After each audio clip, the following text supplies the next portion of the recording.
everybody, and welcome to Rave and Review, where we rave and review about any and all things pop culture and anything that interests us. My name is Bre, and you can follow me on BreNavet26 on Instagram and Twitter.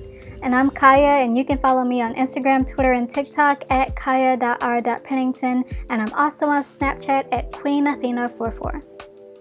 And you can follow Rave and Review on Instagram and Twitter at Rave_N_review. And before we get into it, please remember to like, follow, subscribe, but most importantly, share. And click the notification bell on YouTube if you're on YouTube.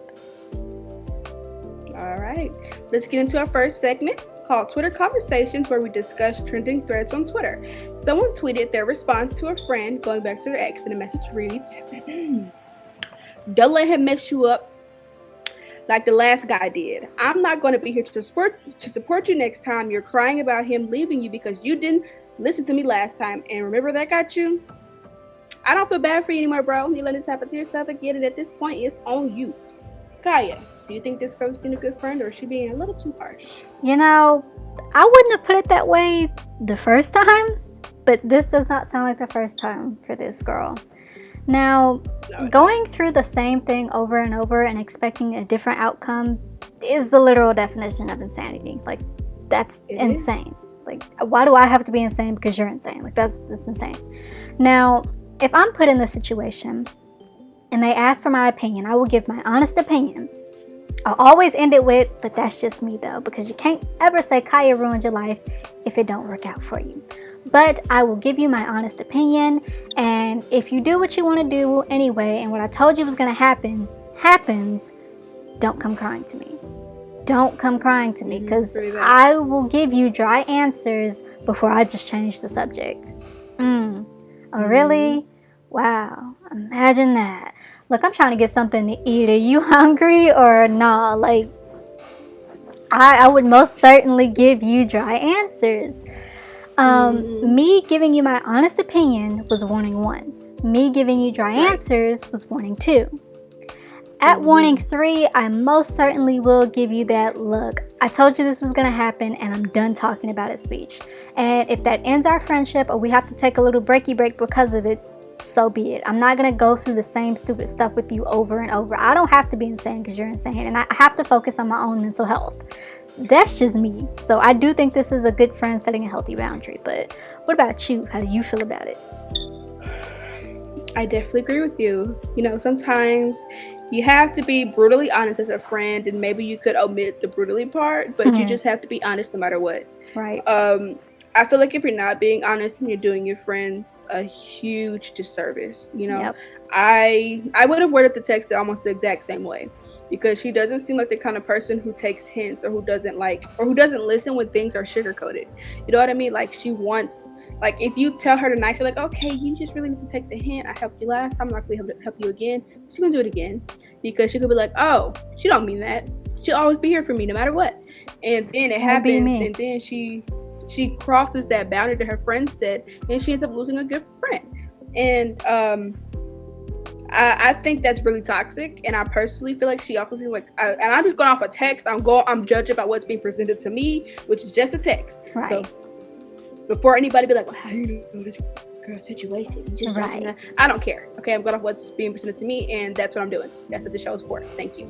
Anyways, some of the kind of person who, once they get like a significant other, they completely forget about their friends, family, job, everything. They omit everything from their life minus significant other. And that's like really bad, because that means that they don't know how to balance. They don't have balance. They can't balance their job. They can't balance life, period. If you can't be friends with your best friend and also have a relationship, then you shouldn't. You know what I'm saying? You know what I mean? You know what I mean? Yep. No one wants to be the second choice. No one wants to watch their loved one make the same mistake and destroy their life over and over and over. Eventually, people are just going to get tired, and people are going to be like, "Okay, you're on your own. Right. I'm done with you running away and then coming back and making me pick up the pieces. You need to get it together." And sometimes, you know, you have to give a little tough love. You got to be a little mean, and I just think that's how life is. You know, personally, if you want to ever find me chasing up somebody in such a way, you know what I'm saying? Like, I'm not gonna chase someone else when I know that I'm surrounded by people who already love me. You know what I'm Right. saying? Sometimes it's okay to sit back and really appreciate the people that love you for real instead of just chasing after somebody who could give you a different kind of love or this, that, and the fourth. Love yourself and love the people who love you. Right. Accept the love that's already being given to you. And you feel like if that's not being given to you right now, then I don't know what to tell you then, girl. I ain't got advice for that now. I ain't no therapist, but I'm just saying, do your best to appreciate what you got. If you ain't got nobody to love you, do your best to love yourself. I will say, if you ain't got nobody to disappoint, do whatever you want, really. I mean, who cares?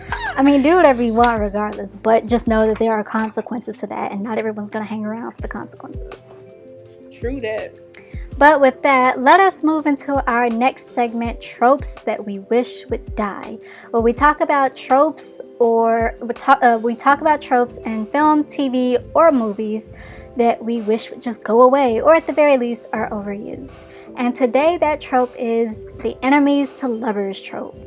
We're gonna have a disagreement about this one, but Bre, how do you feel about the enemies to lovers trope? Does it need to die for you, and why? Don't get me wrong. Enemies to lovers trope is my guilty pleasure. If it's being presented to me on a silver platter in a good book, of course I'm going to eat it up for breakfast, lunch, and dinner.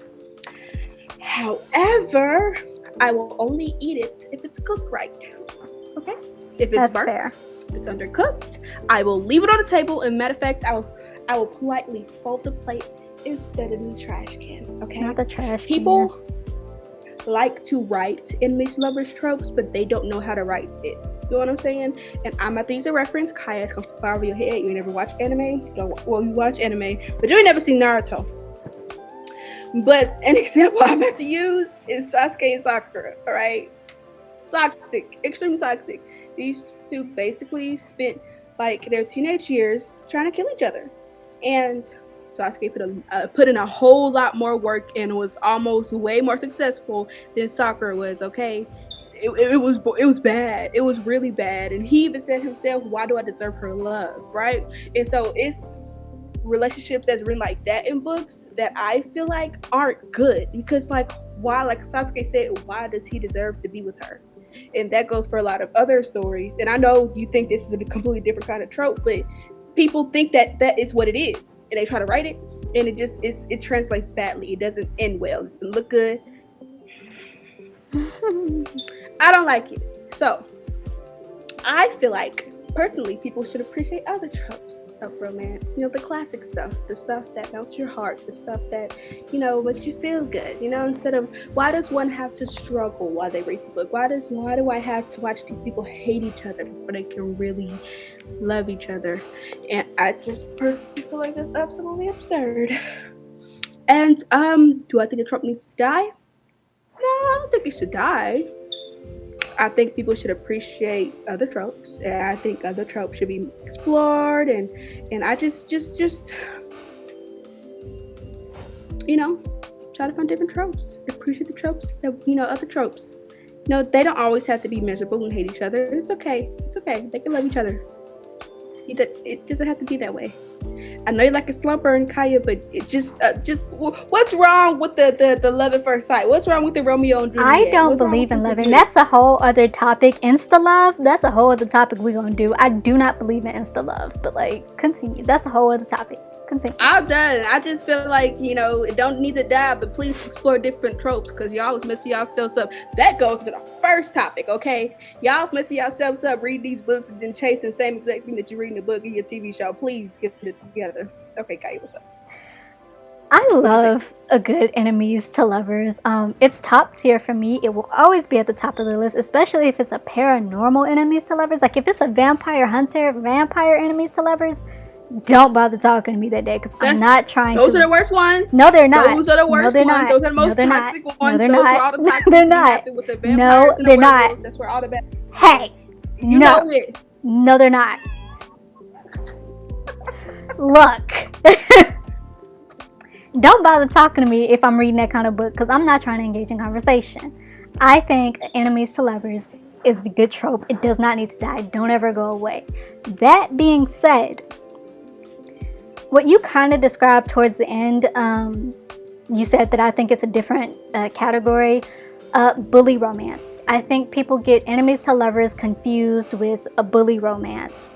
And in a bully romance, yes, the two characters like run pranks on each other, or they try to kill each other, with the main male character, typically always the main male character, taking it too far, which then leads the main female character into that mentality of, oh, my kitty cat is the cure-all to his abusive ways, and I'm the only thing that he has to live for. And think that god-awful Hardin and Tessa from the After series, for those who know what that is. Like, I think...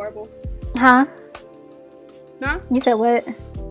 No, I don't think I think people confuse enemies to lovers with a bully. I guess you could say that like it's a subcategory. I think it's its own genre. If one has to say that it is the enemies to lovers, that you could say that that's an enemies to lovers done wrong. Because when an enemies to lovers is done right, it is again a more satisfying slow burn. And I prefer. I don't have a problem with books that aren't slow burn, but I don't go for insta love.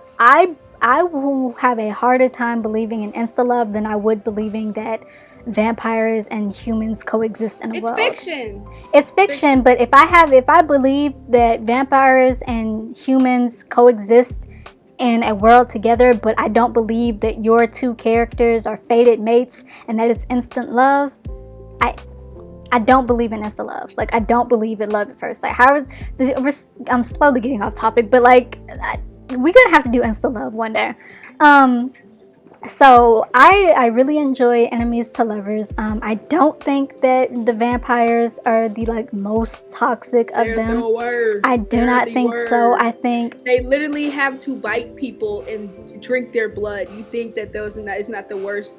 No, because they don't have to. And most of the ones that I read, evil. And most of the ones that I read, they don't have to. And their circumstance, these are the books that I'm reading, and their circumstance, they weren't of choice. Like, I think Wattpad ruined my point of view of enemies to lovers. I think Wattpad ruined a lot of people. People think that bully romance and being abused is an enemies to lovers, and it's a difference. It's not the same. That's what I'm talking about, though. Like, people write it incorrectly. People don't know how to write it, and that's not even just for Wattpad. Like, I feel like in fiction in general, people just don't know how to write enemies to lovers right. They read it, and that's the only romance trope that they know. Like, just because you like reading romance does not mean you know how to write romance. Sorry. That's fair, and we'll get into that with my insta love rant. But I don't think it needs to die. I think I personally prefer these over those little... I don't have a problem reading Ooey Gooey, but it can't be an insta love Ooey Gooey, and I just prefer a slow burn.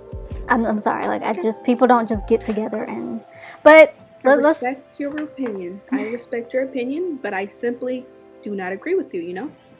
Well, I don't agree with you either. Respectfully decline. Respectfully, let's agree to disagree. How about that? Let's agree to disagree. Respectfully, let's move on to the next segment.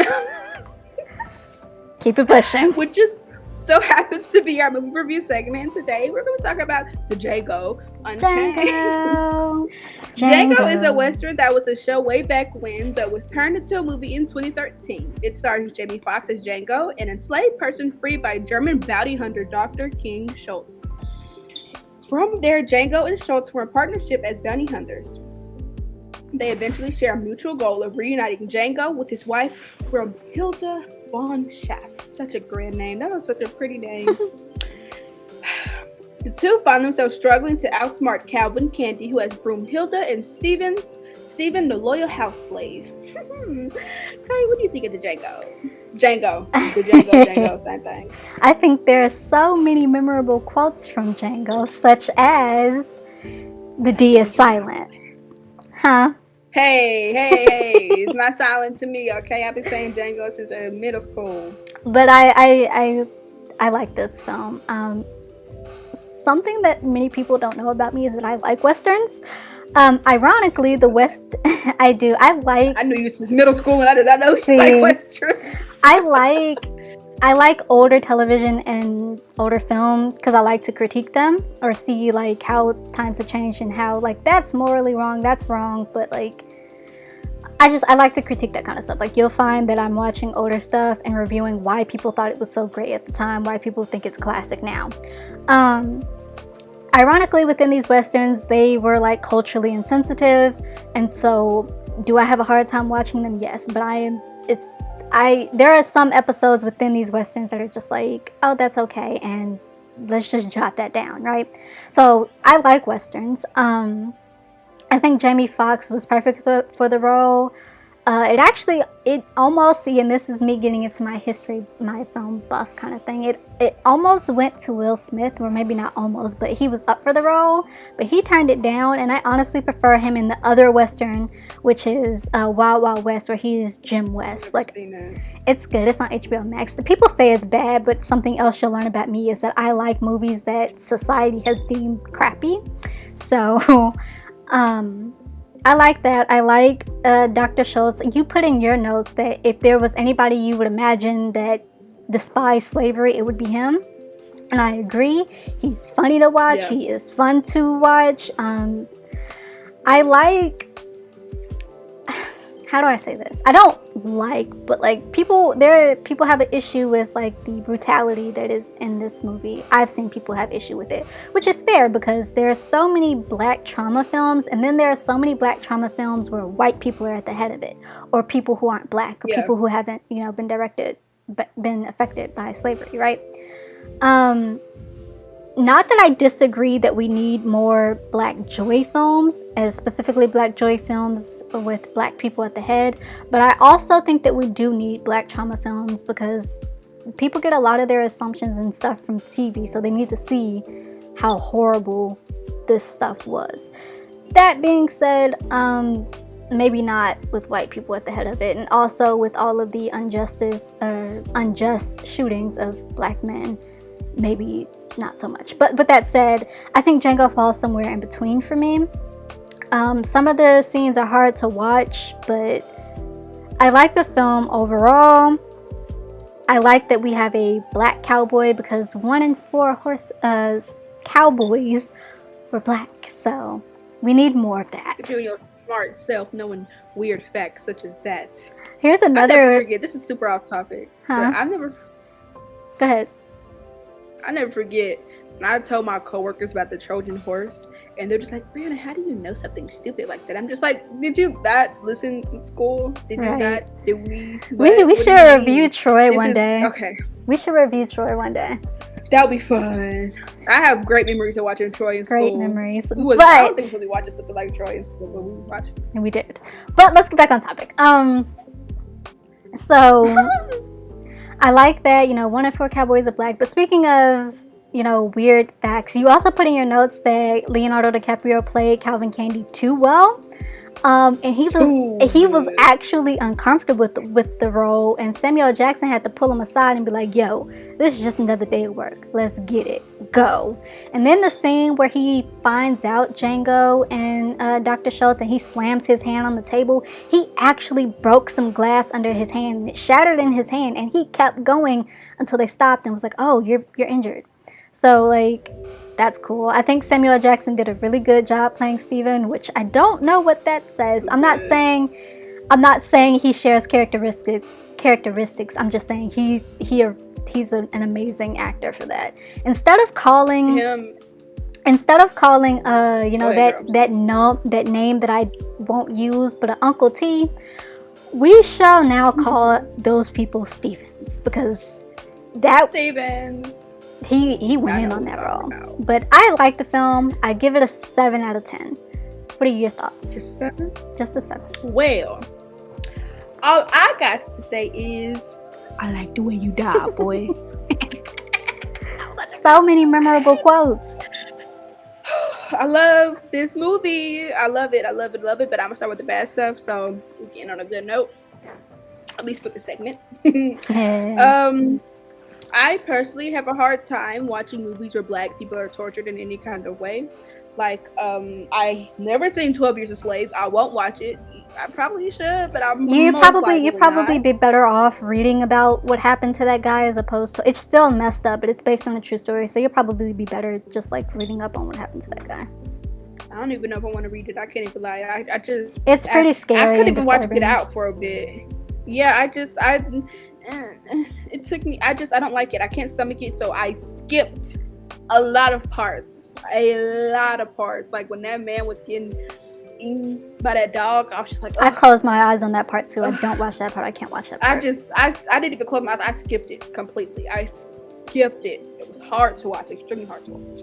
I've never understood the allure of like creating such a movie, and I understand what you mean, like by maybe we do need stuff like that, but like, you know, Google's free. We have plenty already. That's just how I feel. I can't. If it comes out, I haven't even watched Harriet, girl, and I'm not gonna watch it. I can't. I don't think people criticize Harriet for not showing enough. That's the criticism I've seen. So I think you'll be fine on that part.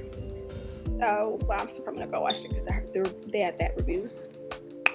Anyways, one of my favorite things about the show is how Quentin Tarantino wrote the white savior trope. I know that sounds absolutely crazy, but y'all please stick with me, all right? Typically, the white savior trope is really like, it's played out. We're very familiar with it, especially me as a black woman, but Dr. King Schultz is extremely charismatic. We don't see that often.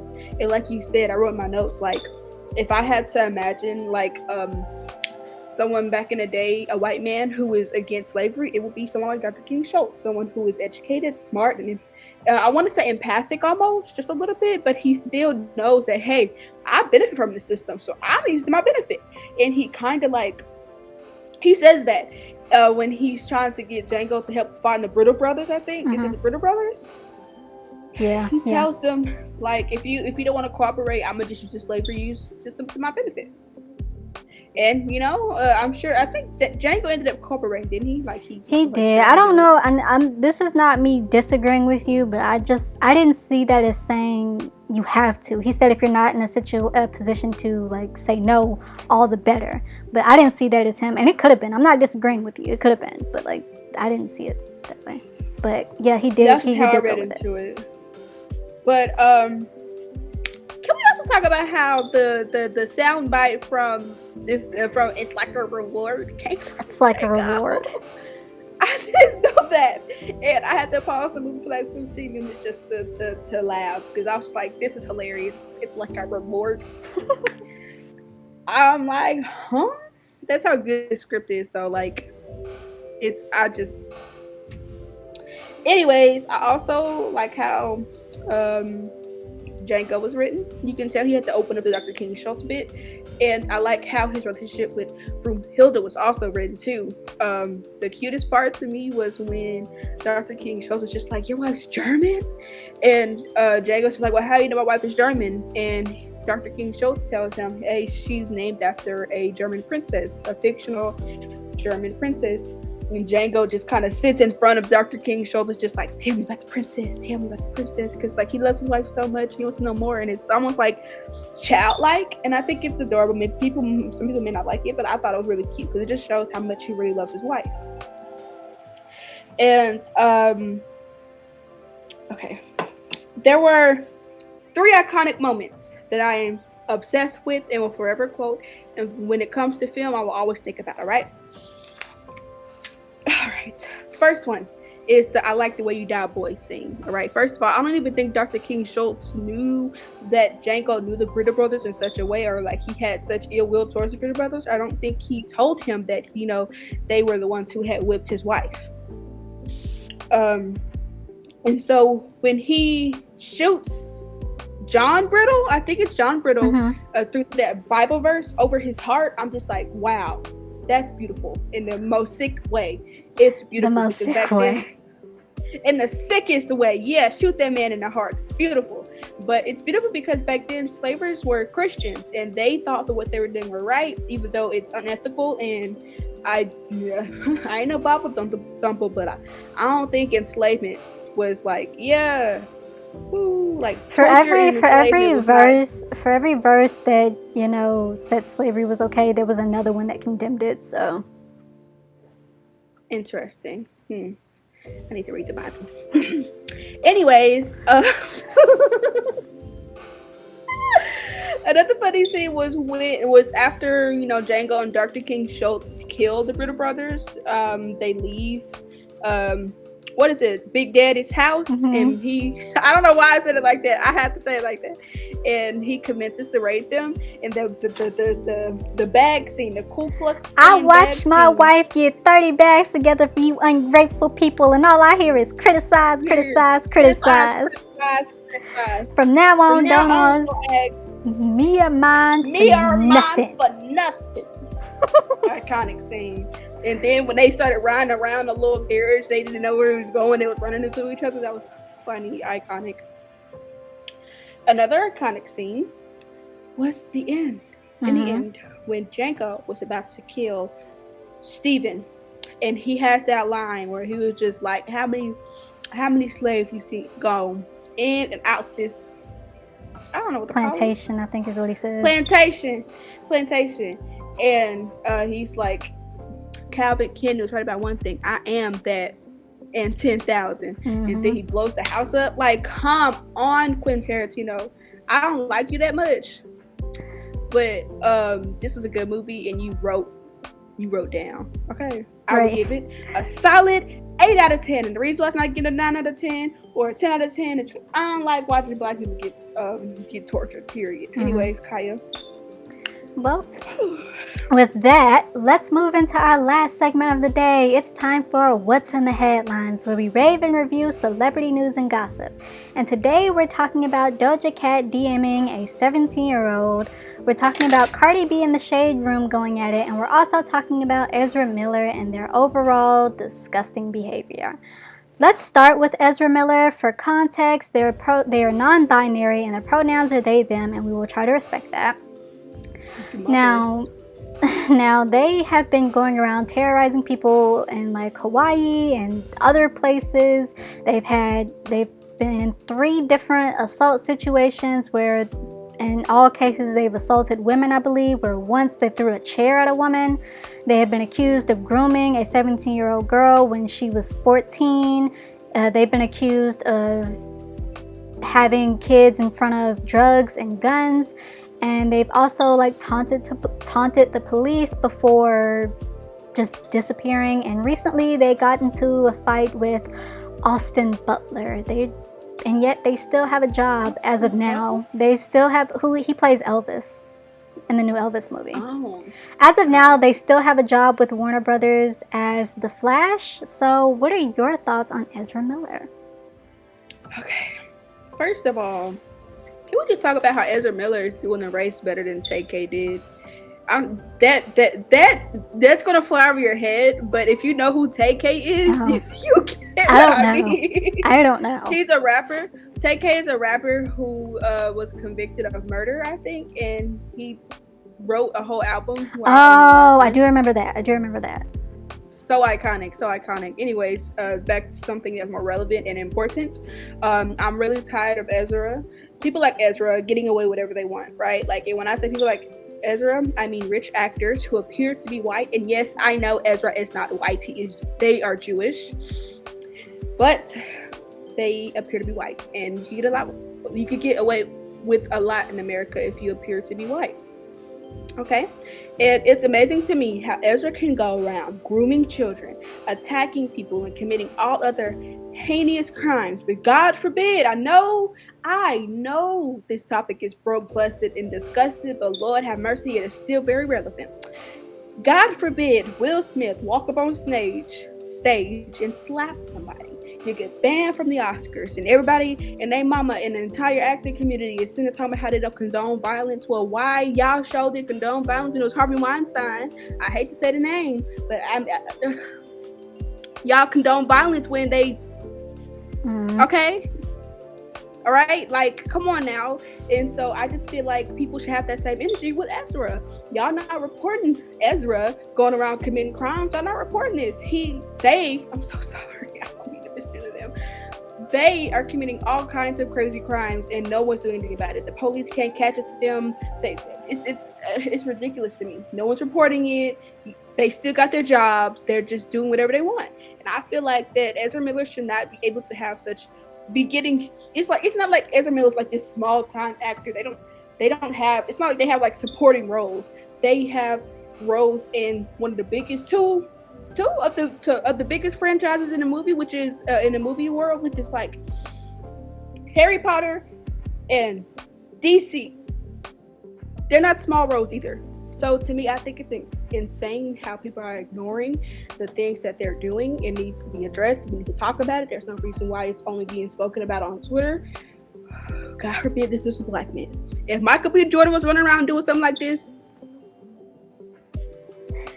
okay. You know, I totally agree. I'm disgusted. I think they need to be like charged, or they need to face some legal issues.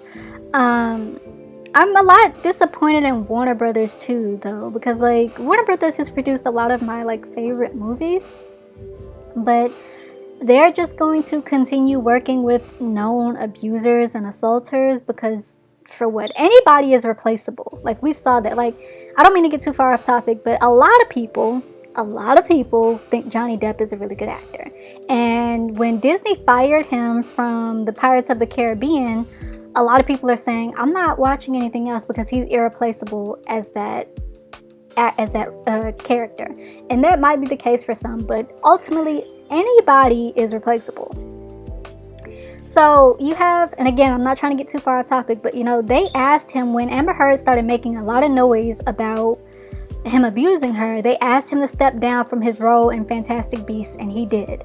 And then, it found out that she was more of the abuser. She was caught on camera. I hate to cut you off, but I thought Ezra Miller was the one in Fantastic Beasts. Am I wrong? No, Johnny Depp was, because he was, I don't know his name. I don't know the character's name, but he was the villain in the Fantastic Beasts. So was Ezra the main character?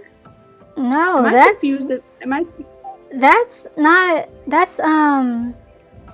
that dude's name?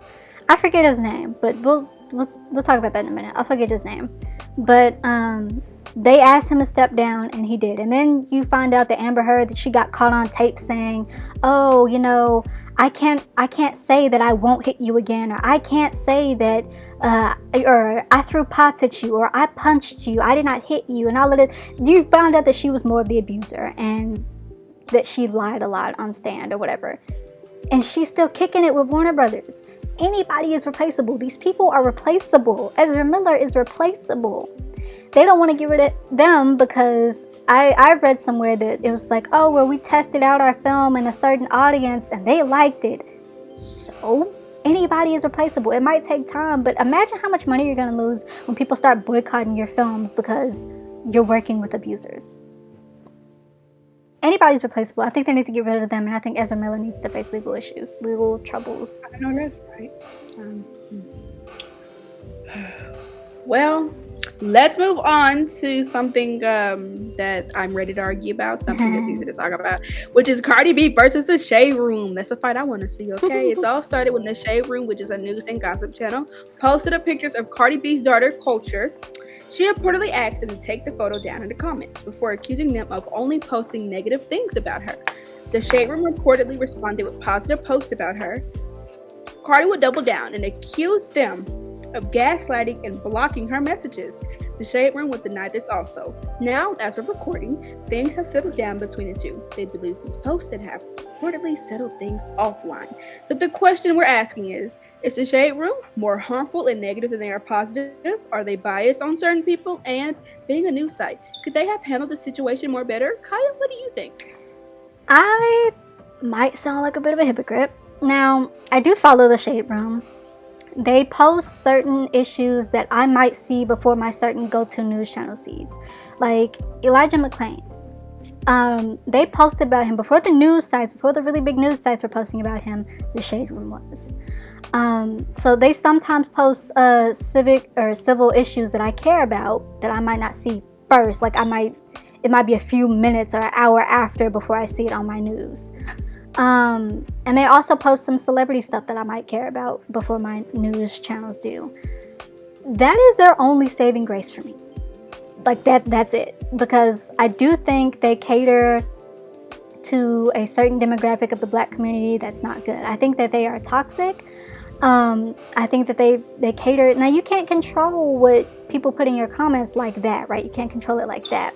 But their comments are like filled with homophobic, misogynistic, and all of this stuff, and they cater to these people. Like R. Kelly sentencing, they posted that. That's news. But Bill Cosby recently had a birthday a week ago or so, and I only know that because the Shade Room posted it. And it's just like, why? And then you have people in the comments like, oh, he didn't do nothing wrong, y'all need to leave that man alone, yada yada yada, trying to harm a successful black man, yada yada yada. And I'm not trying to like take away from Bill Cosby's like achievements and stuff. Like if they had posted, oh, this is like the 30th anniversary of It's a Different World, or one of his shows or whatever, that's different.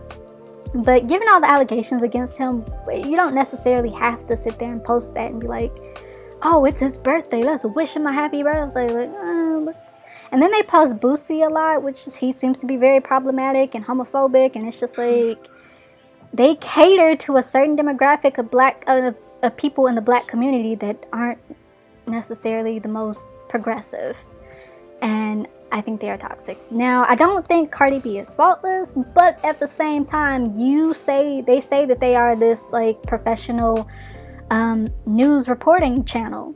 Be professional. Like, handle it offline. Wording matters. I know a lot of people will say, you don't come for people's wording because that's something like white people do. That's classist and stuff like that, which is true. Like, that professionalism thing is kind of like, it's true. But also, you say you are a professional, legit. Be legit. Be professional. Handle this offline, and don't go back and forth unless you're Fox News, are they even like a real news channel? Like, why would you handle this in such a classless, tasteless way? Like, I just think if she asked you to take the picture down, take the picture down, because they post like 20 times a day anyway. Like, just take the picture down and move on. And if they say that, if they're making allegations against you, you have every right to defend yourself if you have the proof to disprove it, but also handle that offline, and or just don't post that person anymore and just move on, because you post so much, anything else anyway. But that's just me. What are your thoughts on it? All I gotta say is money can't buy you class. I'm sorry, that's a We're Housewives reference. I wish you would watch reality TV with me sometimes. I don't care for reality TV. I despise the Shade Room with a passion. I've despised them since high school. I despise them now. I would rather eat a sock. I would rather watch follow the Shade Room, because one of the biggest reasons why, Kaya, is, like you said, they have a very specific audience in the black community. Of course, having a target audience is fine. Most news outlets have their own target audience. I respect that. You know what I'm saying? I don't think anybody over the age of 20 is going to be watching Fox News. That's just that. However, when you use that audience to invoke a negative reaction and create a harmful space for celebrities, black women, and the LGBT plus community, that is where a lot of people are going to draw the line. They claim to be unbiased, but they're just as biased as every other major news outlet. And I hate to say it, most news outlets are extremely biased. It's either they lean far right or far left. You can't choose, because they're going to have to cater to somebody in order to get them views. And so this raises the question, Kaya, even though they do post things that other news outlets are going to post off the jump, you have to ask yourself, are they posting it because they're going to get clicks? Everybody's going to pay attention to someone getting assaulted by a police officer. That's fair. Almost always going to trend. It's going to go viral. So when you think about that from a business standpoint, from a news outlet, they're going to post it. You know what I'm saying? Like, it's just, I could get deeper into that, but I'm not going to. I understand why Cardi B would want them to take down the picture of her daughter, because everything I just said. And once news outlets like the Shade Room start posting photos of anybody, and I do mean anybody, it opens up the floodgates to hate and misinformation. And let me reiterate, misinformation. News outlets don't spread misinformation like that. You know what I'm saying? They don't do that. The Shade Room is not a news outlet. It is a drama blog, a glorified drama blog that's on YouTube. Instagram. They're on YouTube too, but I think they get a lot of their traction. From Instagram, because they tried it on Twitter, and Twitter was like, no. Twitter was just like, get out. We don't do that. We're not delusional. Okay. Well, they are delusional, but not as much. Anyways, they didn't have the rights to the photo, so they shouldn't have posted it in the first place. And when the person who has the rights, Cardi B, because she probably took the photos, asked for it to be taken down, take it down. That's not your baby. That's not your photo. Take it down. It's not yours. Now, it'd be different if they had taken the photo, but they didn't. So take it down. You can't sit up and try to say, oh, I've done nothing but post good things about Cardi B. I highly doubt that, because all they do is talk about negative things about anybody, right? Mm-hmm. And so I personally think the Shea Room should be taken down, because every time they post, they literally set the Black community back 500,000 years. That's an exaggeration, but you know what? It's almost true. You know, maybe Shea Room do better. Maybe one day I'll have the strength to leave them and block You need them. to get it today. Today. Don't judge me. I'm judging. Let's move on into our last segment of the day. We're talking about Doja Cat DMing a 17-year-old actor, but not to get with him, to ask him if he could hook her up with one of his co-stars who was of age. He would go on to post their private tweets or texts, and she would go out and call him all kinds of snakes and liars and say, hey, this was a power play. And I think things have settled down now. They're both saying that, hey, you know, well, he said that we're all good, that they're all good. So how do you feel about this situation? What are your thoughts on it? I love Doja Cat. She's very pretty. She makes great music. You know, I personally believe that I am single-handedly responsible for getting Need to Know to over 1 million views on YouTube. I take responsibility for that. However, this has got to be one of the dumbest things I've ever seen in my life. And I've seen a lot of stupid things, you know. And first of all, what do you expect from a 17-year-old, right? He's a teenager. I don't care if he's 3 days about to turn 18 years old. What's the difference between him being 18 years old on Monday and being 17 years old on Tuesday? I did that backwards, but y'all know what I mean. Like, if sentiment still applies. Exactly, it still applies, all right? And if my niece got a text from JoJo Siwa, you think that she gonna be quiet about that? No, she gonna be like, take, look what JoJo Siwa said. Like, that's what kids do. He probably thought it was a joke, you know, because Doja Cat is known for trolling people on the internet. It happens. He also probably thought it was a joke because, like, he probably assumed that she didn't care for it to be private, because she probably, you know, been posting all over Twitter about how she wanted him. And I may not, like, know enough, because honestly this started happening right after I finished with my Twitter hiatus. So I literally, that's the first thing I saw when I got back on Twitter. So maybe I'm missing something, but I thought it was quite weird when she got on Instagram Live and was just like, oh, he's a liar, he's a snake. Like, girl, he's 17, and what do you mean power play? Like, I said for a second, I was just like, what kind of power play could he play on Doja Cat? She's 17 years old, she's more popular, she's dangerously rich. What power play? You know what I mean? He was doing stupid kid things, you know what I'm saying? And for anybody who keeps saying being 17 ain't an excuse, she's 26 years old. And I'm not saying she's being predatory. I don't think that's what the situation is at all. I just think that she could have found an older castmate who was more mature. Just because you're 17 years old doesn't automatically make you mature. And I hate to say, but maybe Doja Cat ain't that mature. Who knows? Like I said, I'm only judged by what's being presented to me. And if it's being presented to me a certain way, then I'm a judge in a certain way. I don't care what you have to say. At the end of the day, it's stupid. I'm happy they were able to work it out in private, though. I'm happy that, you know, they apologized to each other. And I'm happy that they're happy. But Lord have mercy, Doja Cat, you could have texted anybody in that cast. Anybody. Okay, what do you think? I am surprised by how popular Doja Cat is. I guess she makes great music. Unless it's on TikTok, I don't really hear it. I'm not trying to bring her down or be a hater or whatever, but like, did we just forget, like, back in 2020 when it was revealed she was in a chat room full of racist white people and telling them to say the N-word? It was a debunked, and I was like, okay, it's debunked. People do say that is debunked. I will point that out. Holding that debunk, you know what I mean? People say it's allegedly debunked. How about that? But like, yeah. she apologized for it. I'm not trying to bring her down for it, but it's just like, she seems like you said, she's a troller, and ironically enough, that's how I am surprised that she's so popular, because I see a lot of the Shade Room comments or a lot of the Shade Room posts about her being that kind of way, and so it's like, I'm surprised that she's so popular.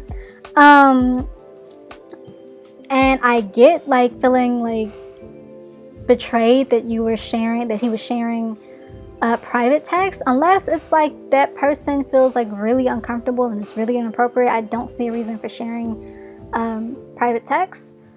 But, and this might not be the case because he said they're all good, but maybe what if he was uncomfortable?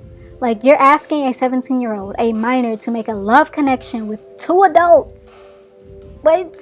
And apparently, I've heard that she was posting publicly about how she wanted that man anyway. And if he wasn't responding to that, I mean, even Chris Evans be responding to Lizzo from time to time. But if this man wasn't responding to you, I mean, I think it was immature, but he's 17. Like, what do you expect? And that's not like a great, I agree that it's not a great excuse to be like, oh, he's 17, he's a child. But like, I think it's a better excuse than, oh, I was shy, and so I'm gonna ask this minor to make a love connection with two adults. Like, that would make me uncomfortable. Like, no, was there no one else that was age appropriate that you could have approached?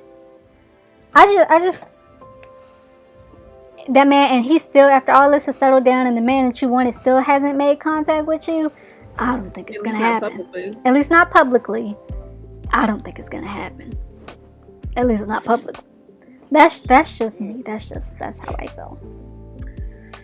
Well, that's what's in the headline, and that is our show. We made it.